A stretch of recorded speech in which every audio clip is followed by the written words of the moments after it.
नमस्कार दोस्तों, मैं निकेत आप सभी का बहुत बहुत स्वागत करता हूं।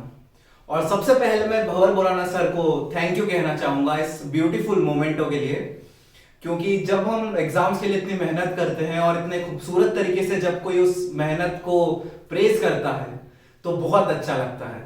उसके लिए thank you so much sir, it actually feels great to have such a beautiful moment. And guys, अब मैं आप लोगों के साथ अपनी फाइनल एग्जाम्स में डीटी में एग्जामिशन स्कोर करने की स्ट्रेटजी शेयर करना चाहूंगा।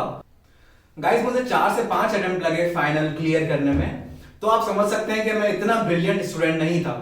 बट अगर मैं इस स्ट्रेटजी से एग्जामिशन स्कोर कर सकता हूं तो ये आपके लिए भी काफी हेल्पफुल रहेगी। तो चलिए आज के इस वीडियो की शुरुआत करते हैं। गाइस, सबसे पहले मैंने बीबी सर की एक फुल क्लास करी थी। आप जिस भी फैकल्टी के साथ कंफर्टेबल हैं आप उनकी फुल क्लास करें। दोस्तों, स्टार्टिंग में क्रैश बैच पे ना जाएं, क्योंकि जब आप क्रैश बैच करते हैं तो बहुत सारे ऐसे माइन्यूट पॉइंट होते हैं जो आप मिस कर जाते हैं, जो फुल कोर्स में सिखाए जाते हैं। और वो माइन्यूट पॉइंट्स ही होते हैं जो एक्चुअली एमसीक्यूज में आते हैं। तो आपको बहुत सारे 1,500-2,000 एमसीक्यू सॉल्व करने की जरूरत नहीं है। अगर आप सिर्फ उस फुल कोर्स को अच्छे से करें और पूरे ध्यान से करें तो एक्चुअली आपका एमसीक्यू का टाइम उस फुल कोर्स क्लास में ही कवर हो जाएगा। तो first point, don't miss out full class. Point number 2, guys, एक बार फुल कोर्स करने के बाद जो बहुत सारी बुक्स रहती है मैंने उन पे ध्यान नहीं दिया था। बस एक बार वो बुक्स करी और फिर वो बुक्स मैंने हटा दी थी। उसके बाद 3 से 4 बार मैंने सर का कॉम्पैक्ट रिवाइज किया था। आप चाहें तो आप अपने हैंड रिटन नोट्स बना सकते हैं या किसी और फैकल्टी के जो भी छोटे या हैंड रिटन नोट्स रहते हैं उन पे फोकस करें। क्योंकि एग्जाम के पहले आपको इतनी सारी बुक्स नहीं पढ़ेंगे, आप सिर्फ छोटा सा कॉम्पैक्ट या हैंड रिटन नोट्स पढ़ेंगे। और जब आप ऑलरेडी इतनी बार उसे पढ़ चुके होते हैं तो आप उससे इतना फैमिलियर हो जाते हैं कि आप एग्जाम के पहले एक दिन में उसे आसानी से रिवाइज कर सकते हैं। तो मेरा सेकंड पॉइंट है कि हैंड रिटन नोट्स पे ज्यादा ध्यान दें और बार बार उसे रिवाइज करें। पॉइंट नंबर 3, गाइस, एग्जाम्स में स्पेशली डायरेक्ट टेक्स्ट के सब्जेक्ट में it is next to impossible कि आप पूरा सब्जेक्ट कवर कर दें। कोई ना कोई ऐसी चीज जरूर रहेगी जिसे आप छोड़ेंगे ही। मेरे केस में वो केस लॉस थे। मुझे केस लॉस बहुत अच्छे से याद नहीं हो पा रहे थे तो मैंने उन्हें सिर्फ एक बार ऊपर ऊपर से पढ़ लिया था और उन पर इतना ध्यान नहीं दिया था। क्योंकि अगर छूटता भी तो मैक्सिमम एक क्वेश्चन छूट जाता। बट मेरे हाथ में 80-85 मार्क्स जरूर रहते जिन्हें मैं अच्छे से कवर कर सकता था। एंड गाइस, अगर आप 80 मार्क्स का पेपर भी 100% शिद्दत के साथ कवर कर देते हैं तो उसमें डीटी में एग्जाम्शन आसानी से स्कोर किया जा सकता है।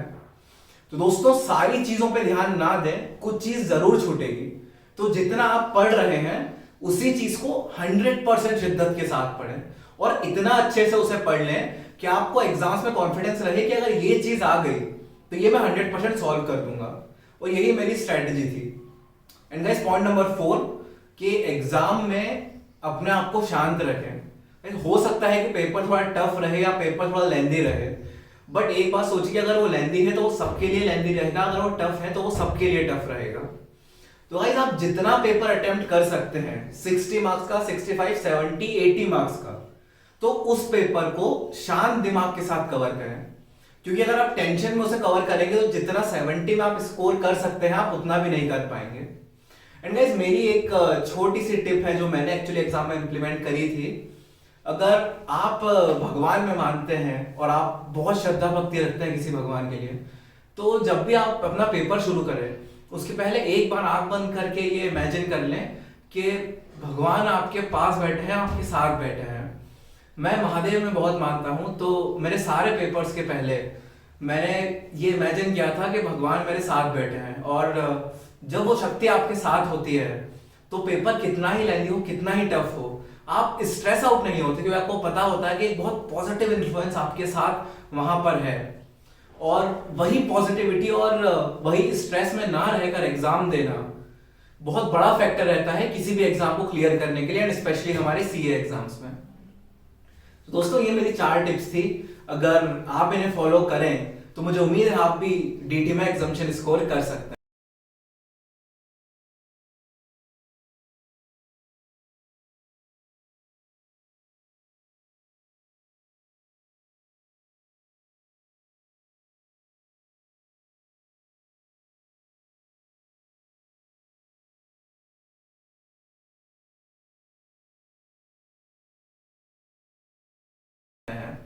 तो दोस्तों अपना ध्यान रखें, तब तक के लिए धन्यवाद।